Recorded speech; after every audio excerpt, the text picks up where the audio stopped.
back to my channel. It's your girl Chef Rambo. I'm back with another cooking video and tutorial for y'all today. Today y'all, I'm gonna be making some smothered pork chops, white rice, and some canned sweet corn, y'all. This meal is out of this world, so if y'all haven't already, make sure you hit that subscribe button. Okay, here's all the ingredients y'all gonna need. You're gonna be needing some white rice. You're gonna be needing 1 onion. I've got onion powder, garlic salt, black pepper, seasoning salt, Badia complete seasoning, garlic powder. I've got canola oil and all-purpose flour in the back. I have some minced garlic. I'm gonna be using 2 cans of the sweet corn, and that's it, you guys. Let's go ahead and get started. Okay, you guys, I have got to say this. Y'all need to be cleaning y'all meat for at least 30 minutes to an hour before y'all cook. Okay, guys, so all I have in this little mixing bowl is apple cider vinegar and some water, and I've let these pork chops sit for about an hour, and I'm just taking the water off. Now I'm gonna go ahead and put my pork chops on a paper towel, and I'm gonna go ahead and start adding my seasonings, y'all. So we're gonna start off with the seasoning salt because that's a must. We're then gonna go in with some of that Badia complete seasoning. The next ingredient that we're gonna be adding is some black pepper, followed by some delicious garlic powder. Now we're gonna add some onion powder, and the last and final ingredient, baby, is garlic salt. Now we're gonna go ahead and flip these over and repeat the same process. I know y'all probably like, dang girl, why you using all them different seasonings? You don't need all that on pork chops.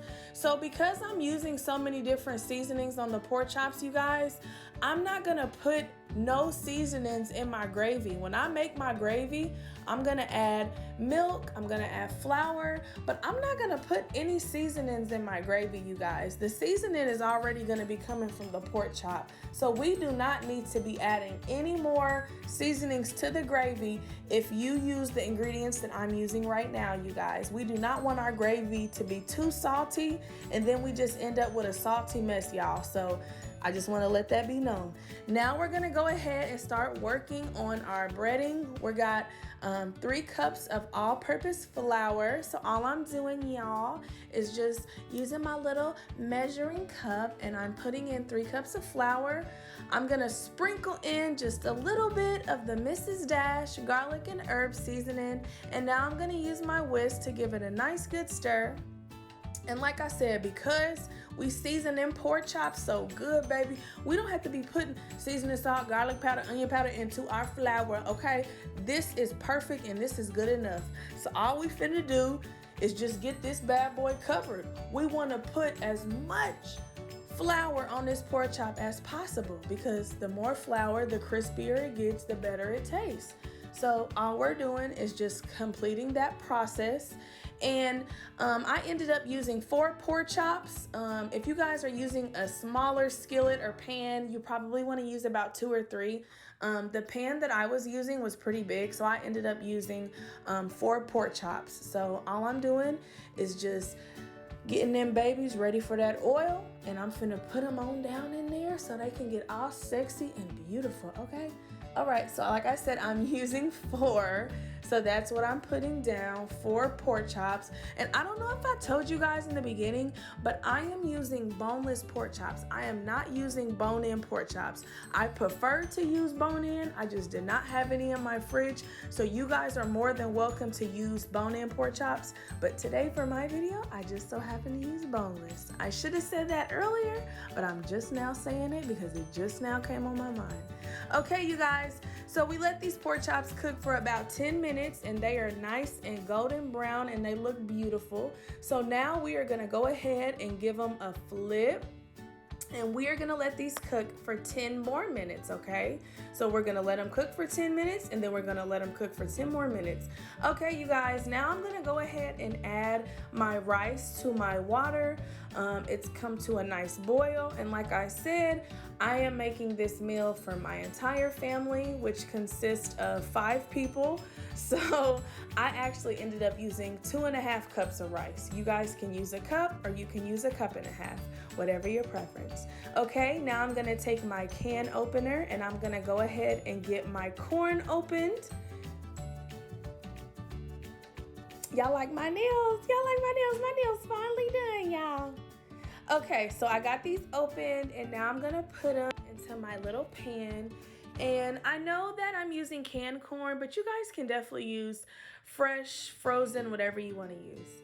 And now after I got my first 4 done, I'm gonna go ahead and do my last 4. Now as you guys notice on the side of the pan, some of the pork chop breading and like some of that has like started to like clump on the sides and get kind of burnt. That is okay. That is what we want. That is where the gravy flavor comes from. Please don't freak out and think, oh my gosh, I messed up. I burnt my pork chops. Now my pork chops are like getting in like little pieces and they're black and they're ugly. No, girl, this is where that flavor comes from. So you see that pork chop, how some of that pork chop, some of that skin is falling off and it's sticking to the bottom? That's okay, y'all. That's what we want. So we're gonna let these cook for 10 more minutes. And we're not going to take out hardly any of that oil, okay? So now we're gonna go ahead and start cutting our onion. And this is the consistency that I like my onion to be cut when I'm making smothered pork chops. The last thing you want is tiny little, squares or diced onions. You want your onions to be thick, so that way when you put them on top of your pork chop, you get to taste them and they have a lot of flavor. So this is the consistency, y'all, that I like my onions to be cut, okay? This is how y'all need to cut y'all's. And like I said, that pan is got burnt marks and little bitty pieces of skin and crust and meat, and that's fine, y'all. That's what we want. That is where that flavor comes from, okay? So all I'm doing here is continuing to put my onions into my skillet. And we're gonna give these a stir, a stir. And then I'm also just gonna put in a little bit of that minced garlic, you guys. I just took about a tablespoon of minced garlic. And the onions are done after 10 minutes, and let's start working on that gravy. So, okay, you guys, I am using a half a cup of flour. Because I'm making a pretty decent amount of gravy, I'm gonna be using a half a cup of flour. And you see those little bits and pieces that I was telling you guys about? That is completely fine. Don't feel like that's not right. That is exactly how your homemade gravy should be. That's where the flavor comes from, okay? So I am just gonna continue to give this a stir with my whisk. And as you can start to see, some of it is starting to like bubble up. We're gonna add about 1.5 cups of milk. I started off with a cup and then I added a half a cup after. So as you see, honey, we still giving that a stir. Them little pieces of burnt stuff is at the bottom, but we don't care because we know that that is what makes the gravy good, okay, y'all? So continue to stir. You wanna let this go for about 10 to 15 minutes, y'all. And as you see, it's starting to bubble and it's gonna start to get thicker. It's gonna almost become the consistency of like cream of wheat. So once you notice that, just add that half a cup of milk, give it another stir, and the gravy is pretty much done. There's nothing else we need to do to it. We don't need to season it. It is pretty much good to go. Okay, now we're gonna go ahead and bring those onions back to our gravy because this is where the real flavor comes in. Okay, the onions are gonna get nice and evenly coated up in that gravy, and we are gonna continue to stir it because that's what we're known for. That's what we do, we stir it. So after we continue to stir, about 10 minutes later, you guys, this is how it should look. And we are gonna add our pork chops back to our gravy. And like I said, I ended up getting a pack of pork chops. It came with 8. So I cooked 4 and then I cooked the last 4. So if you notice, some of the pork chops are a little bit darker than others and some of the pork chops are missing skin. That's okay, baby. That's normal. That's how pork chops look when you cook them. Pork chops do not turn out perfect, okay? They're not like chicken. They don't look perfectly golden brown. They're supposed to look not that pretty, but they taste delicious.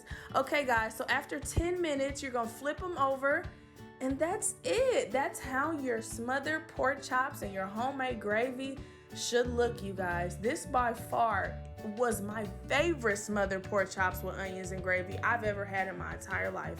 My man loved it. My daughter loved it. The twins loved it, honey.